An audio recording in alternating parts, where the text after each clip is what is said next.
Hemos estado hablando desde la mañana de la violencia hacia las mujeres, de la violencia de género, y hablamos de cifras que pertenecen casi siempre a la violencia de género en el ámbito de pareja. Y nos olvidamos de muchas de las otras caras de la violencia hacia las mujeres. Es verdad que hemos hablado de mutilación genital femenina, pero se nos olvida hablar de la trata sexual, la pornografía, la prostitución. Tiene rostro de mujer. Tiene rostro de mujer cada vez más joven. Fíjense, este siglo es el siglo de los grandes movimientos migratorios y en este siglo los movimientos migratorios tienen rostro de mujer cada vez más joven. Antiguamente todos los procesos migratorios los iniciaba un hombre y la mujer era parte de ese proceso porque los iniciaba su marido, su hermano, su padre, su novio, su compañero. Y las mujeres acompañaban a ese grupo familiar en ese proceso migratorio. En este siglo son las mujeres quienes están tomando esa iniciativa, porque son ellas las que tienen sobre sus hombros normalmente, tienen que dar de comer a sus hijos. Entonces lo estamos viendo incluso de la guerra, ¿no? Los rostros de las mujeres que salen. Podríais decirme, lógicamente, los hombres están en el frente, pero muchos no, y son esas mujeres las que dan el paso. Fíjense, la trata sexual es violencia contra las mujeres, es un crimen contra las mujeres por el hecho de serlo. Es así. Y cuando en el 2008 la Delegación de Gobierno de Violencia de Género en nuestro país dijo que la trata, la prostitución, era violencia contra las mujeres, fue sobre el papel, no en la realidad. Cuando hablamos de esas cifras terribles de mujeres brutalmente asesinadas, nunca nos acordamos de las mujeres asesinadas en situación de prostitución. Probablemente es porque las mujeres prostituidas no tienen alma, porque no son personas, porque son mujeres, porque se normaliza y se legitima la prostitución porque es de siempre, de toda la vida. Fíjense, esta semana se ha escuchado mucho la palabra libertad. Libertad unida a la palabra prostitución. Y normalmente las personas que defienden esa libertad, que defienden la libertad de las mujeres a ser prostitutas, el oficio de la prostitución como un trabajo, no están defendiendo a las mujeres, ni siquiera a las mujeres prostituidas. Lo que están defendiendo es el rol de que las mujeres podamos seguir siendo putas. Esa es la realidad que vemos. Y por desgracia, detrás de esa prostitución que vemos, que normalizamos, que legitimamos, porque está en nuestra vida de siempre, de toda la vida, detrás, pues efectivamente está la trata. No solamente es un crimen contra las mujeres, es violencia hacia las mujeres, sino que hablamos de uno de los delitos que más vulnera todos y cada uno de los derechos fundamentales. Miren, durante 4 años y medio trabajé con un proxeneta real, un proxeneta condenado y sentenciado por prostitución coactiva y trata de seres humanos, pero fíjense, él había captado, trasladado y explotado a más de 1.500 mujeres, muchas de ellas menores. Muchas de estas mujeres y menores que perdieron la vida en esos clubes por sobredosis de droga, por cortarse las venas, que eran arrojadas a la carretera como si fueran perros. Solamente estuvo 3 años en la cárcel. 3 años en la cárcel. Se echan ustedes la cuenta a menos de medio día por cada una de aquellas mujeres. El proxenetismo en nuestro país sale muy barato.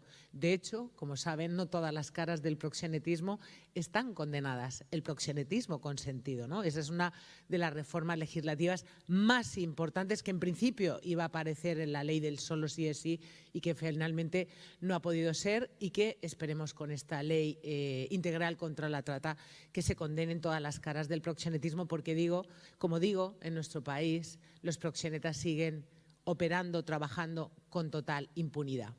Durante esos 4 años y medio que yo trabajé con este hombre, le preguntaba una y otra vez, ¿por qué no denuncian las mujeres? Si yo se lo traslado a ustedes, me van a decir todos al unísono, todas, por el miedo, ¿no? Por el miedo, por las coacciones, por las amenazas, porque vienen en muchos casos de países donde por desgracia la vida no vale nada. ¿Pero qué tipo de miedo? ¿Cuánto miedo? Estamos en nuestro país, un país garantista, un Estado de Derecho. En España los derechos civiles son importantísimos. ¿Cuánto es el miedo? ¿Qué les ocurriría si denuncian? Bueno, pues que a sus niños en los países de origen, a sus familias les podía pasar algo. Vale, pongamos otra foto. ¿Y si es una mujer que no tiene hijos pequeños? ¿Y si no tiene familia? ¿Y si sus padres han tenido un accidente y se han muerto todos? Está sola y es joven. ¿Por qué no denuncia? ¿Por qué no denuncia la explotación salvaje en cautiverio detrás de esas luces de neón? En un piso, en un club, en las rotondas, 15 horas sobre los tacones, de domingo a domingo, lluvia, frío. ¿Por qué no denuncian? Y me contó la historia que van a ver, en el corto Biografía del cadáver de una mujer, que fue el corto del año pasado, ganador del Goya, y me contó esta historia. Yo no imaginaba que esto ocurría en nuestro país. Así que, si les parece, les voy a hacer partícipe y partimos todos del mismo lugar. ¿Podemos apagar las luces y ver Biografía del cadáver de una mujer, por favor? Gracias. Gracias. Christopher, con tan solo 14 años, fue testigo en un pequeño pueblo de Pamplona, en nuestro país, del brutal asesinato a tiros de su madre. ¿Qué había hecho mal su mamá? ¿Qué había hecho mal? ¿Nacer pobre? ¿Nacer vulnerable? Probablemente Yamilet Giraldo, cuando se montó en ese avión en Bogotá, vendría primero con la pena, ¿no?, de dejar a sus hijos en Colombia, pero también con la alegría de ese sueño migratorio. Voy a España, voy a conseguir trabajo, voy a traer a mis hijos, voy a darles una oportunidad. Lo que no imaginaba nunca Yamilet Giraldo es que venía a su muerte en nuestro país, a que la asesinaran a tiros. Y fíjense, la pudieron asesinar a tiros porque nuestra legislación permite que ese burdel siga funcionando. Un burdel que nunca se cerró, ni antes, ni durante, ni ahora. Es decir, el proxeneta desde la cárcel tenía la máquina de hacer dinero porque ese club nunca se cerró, como digo, y pudo sacar los 10.000 euros que costaron la vida de esta extraordinaria mujer. Una mujer que, como muchas, su nombre lo había borrado la historia. Sus nombres los había borrado la historia. Yo quería hacer este documental por dos razones. Una, primero para contar por qué no denuncian las mujeres. Yo creo que el comandante de la Guardia Civil lo dice clarísimo. No sé por qué las decimos que denuncien si como sociedad no somos capaces de protegerlas. Evidentemente tendríamos que revisar por la ley de testigos protegidos, que en el caso de las víctimas de trata no funciona, porque hablamos de mujeres vulnerables frente a mafias. Por tanto, no funciona, se juegan su vida y se juegan la vida de sus hijos. A través de este testimonio, de esta historia tan brutal de Yamilet Giraldo, pues yo hice una investigación junto con mi equipo, de mi productora, para saber si era un caso aislado o había ocurrido en otras ocasiones en España. Hasta 3 mujeres hemos encontrado que, como testigos protegidos, han denunciado valientemente al hombre que las había captado y explotado y habían sido brutalmente asesinadas. Una de ellas, por ejemplo, Leticia Pérez, había denunciado en nuestro país, la policía la regresó a Brasil hasta que pudiera salir el juicio y hasta ahí mandó el proxeneta, un sicario que la asesinó también a tiros. A día de hoy, que nosotros hayamos encontrado, han sido brutalmente asesinadas 48 mujeres en situación de prostitución desde el año 2000. Insisto que cuando hablamos de esa cifra terrible, ¿no?, de las mujeres asesinadas, víctimas de la violencia machista, nunca las recordamos a ellas. No están. Fíjense, yo soy muy poco de cifras. Me cuesta mucho decir 4,5 millones de mujeres y niñas son víctimas de trata al año. Para mí es mucho más importante decir María, Yandí, Lucía, tantas mujeres que como vosotras, como yo, queremos lo mismo. Es decir, la diferencia es donde uno nace y nace vulnerable. Entonces, como digo, a día de hoy que nosotros hayamos encontrado han sido 48 mujeres. Cuando yo cerré este documental, el montaje eran 38. La última, una chica muy jovencita de Alcalá de Henares. Fíjense de qué manera las mujeres en situación de prostitución o mujeres prostituidas, importantísimo, el lenguaje es importantísimo. Y si se dan cuenta, el lenguaje siempre estigmatiza a las mujeres. Puta, cliente. ¿A quién estigmatizamos? Cuando hablamos normalmente de mujeres prostituidas o mujeres en situación de prostitución. Como digo, yo quería hacer este documental por dos razones. Una, para contar por qué no denuncian las mujeres. Ahí está la prueba. ¿Por qué no denuncian las mujeres? Porque no somos capaces de protegerlos. Esta operación la Guardia Civil la denominó Operación Némesis, porque entendió que era una vendetta, una venganza del proxeneta hacia esta mujer que la había denunciado. Cuando en realidad yo tengo claro que no hay ninguna venganza, no es una vendetta, es simplemente que esta mujer, si denuncia, lo que le está diciendo al resto de las mujeres es que lo pueden hacer. Cuando uno de estos proxenetas asesina a una mujer, lo que le está diciendo es al resto de las mujeres: mira lo que te va a pasar si me denuncias. Y por eso no hay denuncias, porque como sociedad no somos capaces de protegerla. No funciona la ley de testigos protegidos y no funciona. Muchas de las mujeres que han denunciado la explotación extrema, el cautiverio, han tenido que volver a los clubes porque no han encontrado nada y no han encontrado nuestro apoyo. Bien, es verdad que, como sabéis, hace unas semanas la ministra de Justicia y se ha presentado la ley integral contra la trata, contra todas las caras de la trata. Pero es cierto que la trata sexual tiene una perspectiva de género. Como digo, es un crimen contra las mujeres por el hecho de serlo. La segunda razón por la que quería hacer este documental era también para hacerle un homenaje a ellas, a sus hijos, a las personas que las aman, para que su nombre no los borre la historia.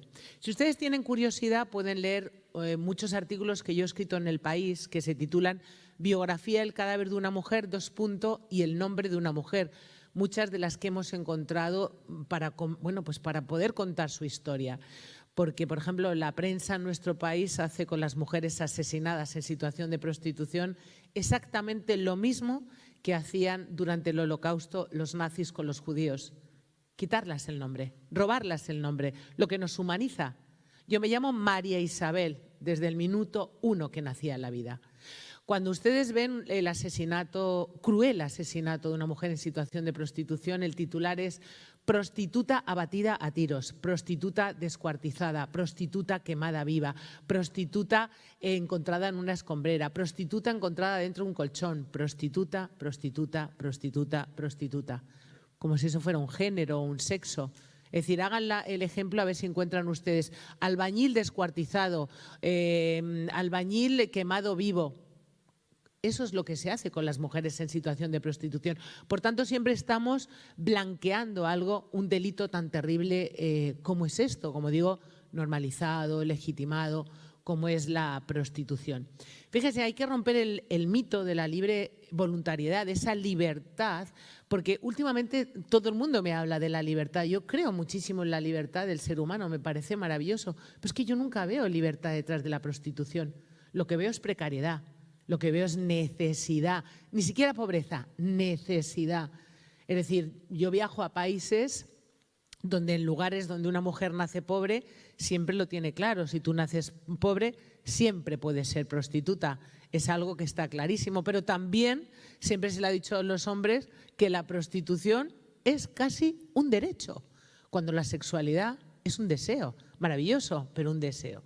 Por tanto, esto tiene mucho trasfondo, pero como sabéis, la prostitución no es un delito, pero la trata sexual sí es un delito desde el 2010. Y podréis decir, son cosas diferentes. No, pero es que van de la mano, inevitablemente. Fíjense cuál es la cara de la prostitución en nuestro país, en España. Fíjense que no hay mujeres europeas, que hay mujeres rumanas, paraguayas, colombianas, venezolanas, cubanas, incluso chinas. Así hasta 41 nacionalidades. Pero no hay mujeres holandesas, ni francesas, ni italianas. Pero fíjese, nos vamos a Holanda o Alemania, donde la prostitución está regularizada. La cara de la prostitución sigue siendo la misma. Rumanas, paraguayas, colombianas, nigerianas, venezolanas, cubanas. Es decir, es la misma cara, es la misma mujer, es la misma niña que está en todos esos países. Entonces hablamos de una violencia, en el caso de la prostitución, consentida y permitida, que está bajo ese paraguas de la trata de seres humanos. Y miren, esto es un fenómeno delictivo y como todos los fenómenos delictivos mutan a grandísima velocidad, Probablemente si yo me quedara en un despacho investigando, leyendo mucho o ilustrándome mucho, pues no sabría nada de esto, porque esto hay que estar efectivamente al cabo de la calle para saber cómo muta. Venimos de un confinamiento que podemos pensar, ¿qué ha ocurrido con la prostitución? ¿Qué ha ocurrido con la trata sexual durante el confinamiento? Bueno, pues, ¿qué ha mutado? Ha migrado a las fronteras digitales. Estamos en un siglo totalmente digitalizado, pero además el confinamiento, la pandemia, nos ha puesto 7 años en cuanto a tecnología por delante. ¿Qué han hecho las mujeres en situación de prostitución para poder seguir alimentando a sus hijos? Pues las que eran jóvenes han migrado a esas fronteras digitales, han estado recibiendo a ese cliente que, a pesar del confinamiento y la pandemia, ha seguido ejerciendo ese poder, ¿no?, de acceder a los cuerpos de las mujeres, y los han estado recibiendo a través de las TIC, tecnologías de la información y de la comunicación, o lo que yo llamo TRIC, tecnologías de las relaciones, información y comunicación, a través de WhatsApp, Instagram, etcétera. Sin pensar que eso tiene muchas consecuencias, es decir, esos vídeos que mandamos, que estamos al cabo de la calle viendo cómo lo que está ocurriendo con fenómenos como OnlyFans, etcétera, niñas que están subiendo los vídeos, y ya sabemos todos que una vez que un vídeo se pone en línea es prácticamente imposible recuperarlo. Pues eso es lo que han estado haciendo las mujeres, y también trasladándose a lo que yo llamo prostitución 2.0, que no es otra cosa que la pornografía. Os voy a poner un tráiler de una serie que acabo de hacer que se llama Pornoexplotación. Es una docuserie de 3 capítulos que está protagonizada por, pues por personas reales, por padres al que secuestran a su hija a través del sexting, del grooming, de la extorsión, de la cibertrata, porque es de lo que estamos hablando ya. Estamos trasladándonos, como digo, a esas fronteras digitales.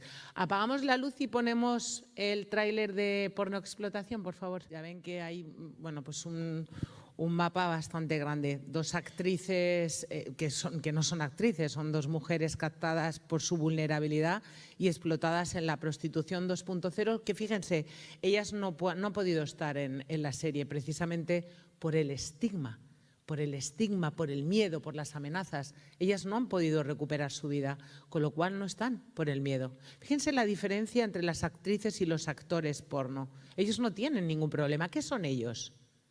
Hombres muy viriles, que están con muchas mujeres, que tienen un miembro enorme, que los conocemos y que perduran a través de los años. Fíjense y piensen en un actor que conocen porno español muy conocido. Piensen lo mismo en una mujer. No existe. No existe, insisto, por el miedo, por las amenazas, por las coacciones, por el estigma de la prostitución. Por eso las 2 mujeres, las 2 actrices interpretan los testimonios reales de estas 2 mujeres, una chica madrileña captada por su vulnerabilidad y explotada en la prostitución 2.0 y luego explotada en la trata de seres humanos en un burdel en Murcia. La otra es una chica rusa que viene con una promesa y podemos decir, bueno, ella ha dicho que sí venir, ella ha dicho que sí, ha dado el primer paso. Pero ¿cuál era su libertad?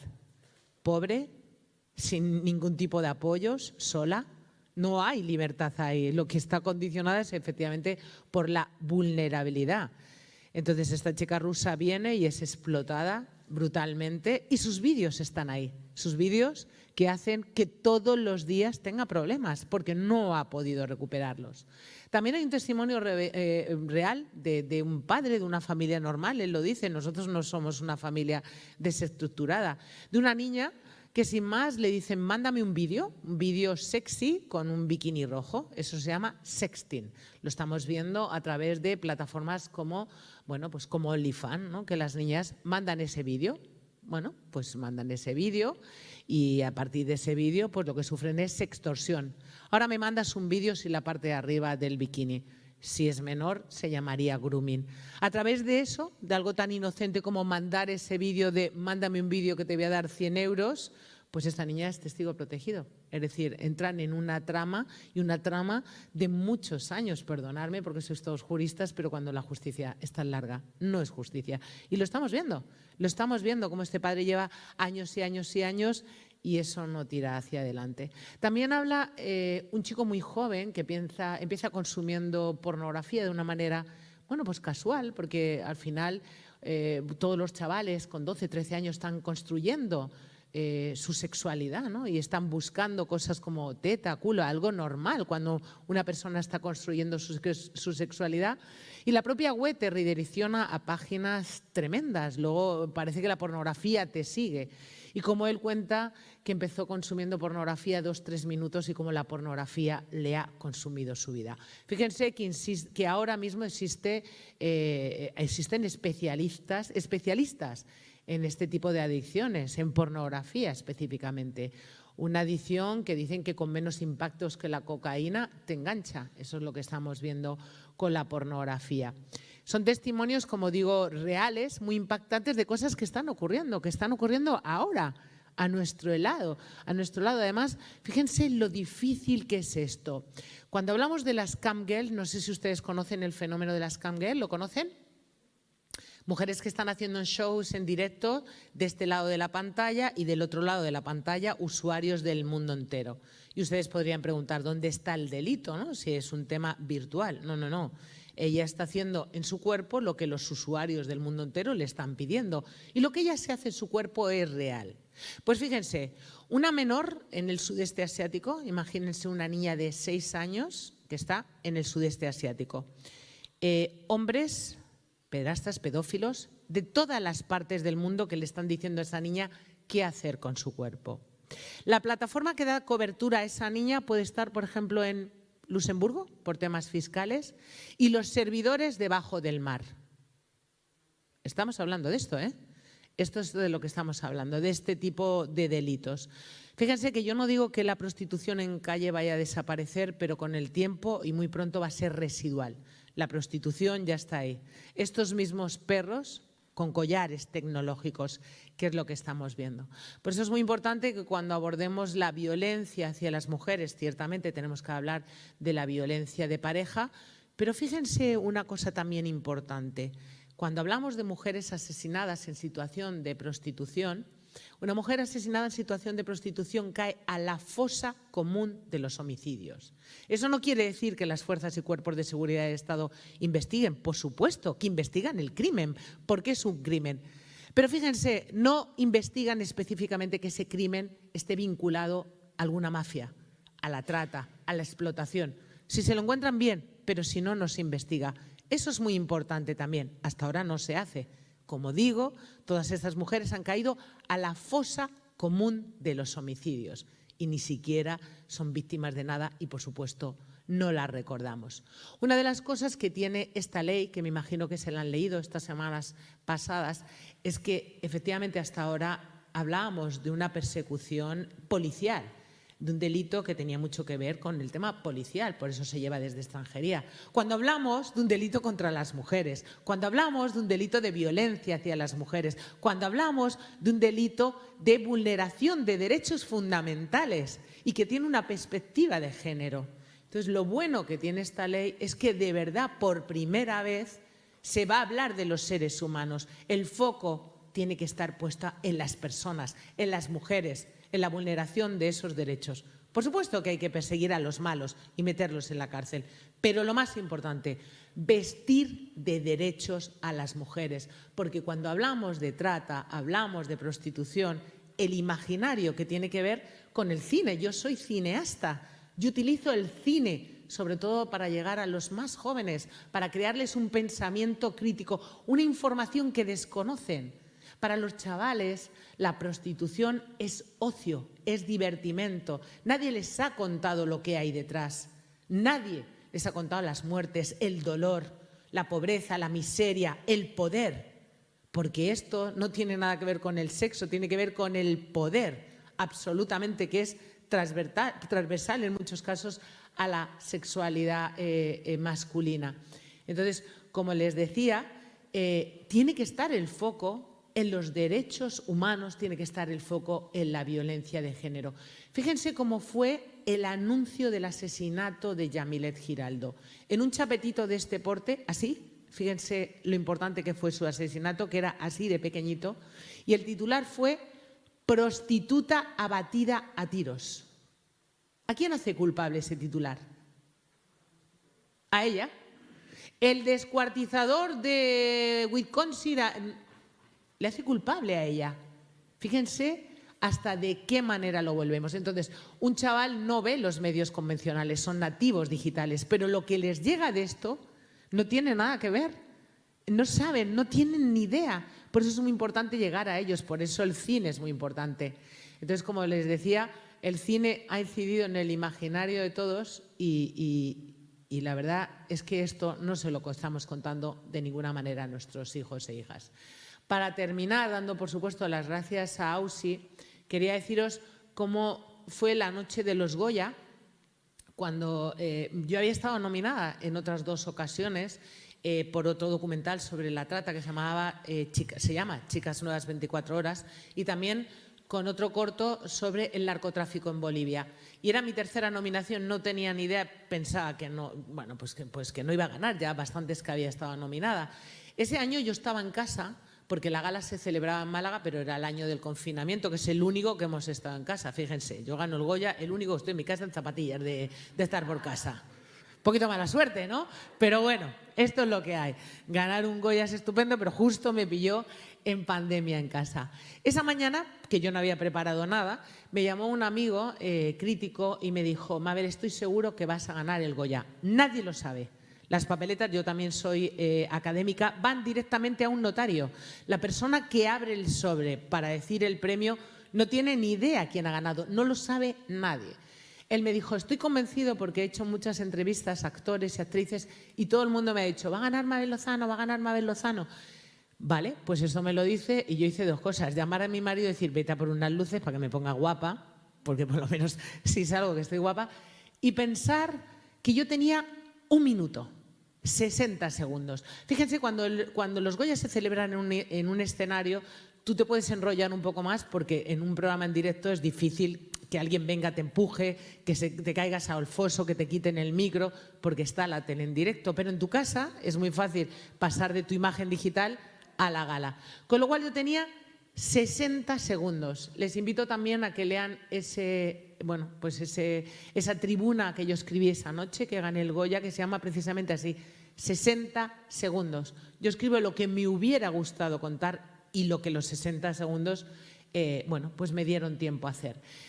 Tenía 60 segundos y yo quería que estuvieran las mujeres. Yo también quiero a mi madre, a mi padre, a mi perrito, a mi hermano, a mi tía y a mis hijos, como todo el mundo. Pero yo se lo digo todos los días. Para mí no era necesario decírselo esta noche. Pero sí que estuvieran las mujeres. Yo estoy hablando de las mujeres toda la mañana, en tercera persona. Yo no soy una víctima de trata, soy una cineasta. Hablamos de mujeres invisibles, hablamos de mujeres que no tienen voz. Por eso yo utilizo el cine también para poner esa primera persona, a un proxeneta, a la víctima real, es decir, para hablar en primera persona, porque si no, a veces la revictimizamos una y otra vez y cuestionamos a las mujeres por estar hablando siempre en tercera persona. Yo quería, como digo, que estuvieran esa noche en la gala e hice 2 llamadas.